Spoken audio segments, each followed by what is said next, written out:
Explore, create, inspire. Assalamualaikum, salam sejahtera, salam SMK Pusat Progresif. Kembali lagi bersama saya Nur Dayana Darwisyah dalam Buletin Ringkas Studio Progresif SMK Pusat.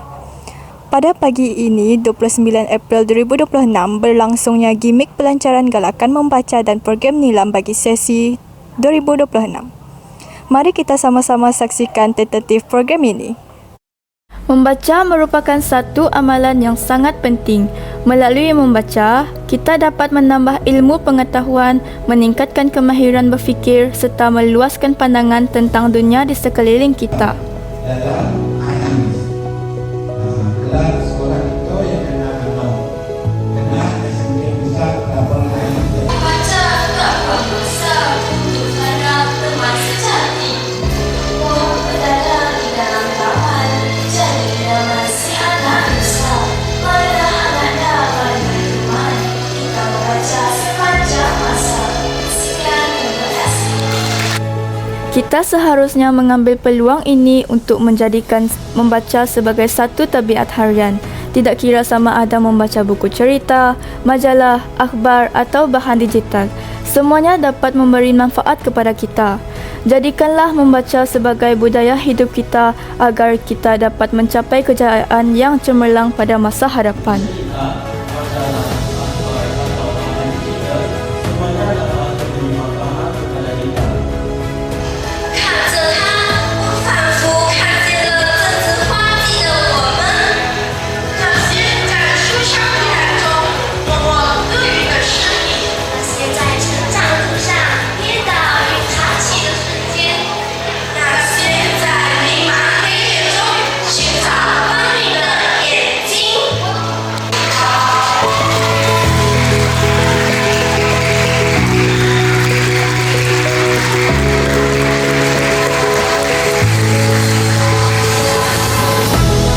Bersama saya ialah Cikgu Izzati, merupakan Guru Perpustakaan dan Media SMK Pusat.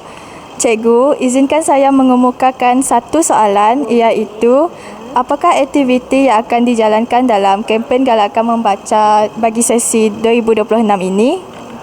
Macam biasa, macam tahun-tahun lepas kita memang ada banyak aktiviti. Cumanya tahun ni kita ada 11 aktiviti, termasuklah bergambar bersama dengan buku kegemaran, membuat poster.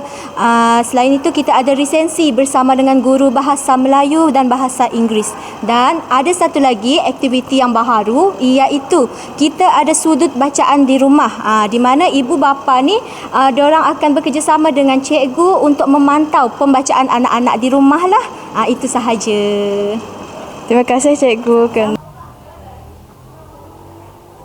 Diharapkan program ini memberi manfaat kepada semua pelajar di sekolah ini. Sekian dari saya, Nur Dayana Darwisyah, wartawan Studio Progresif SMK Pusat. Create, Explore, Inspire.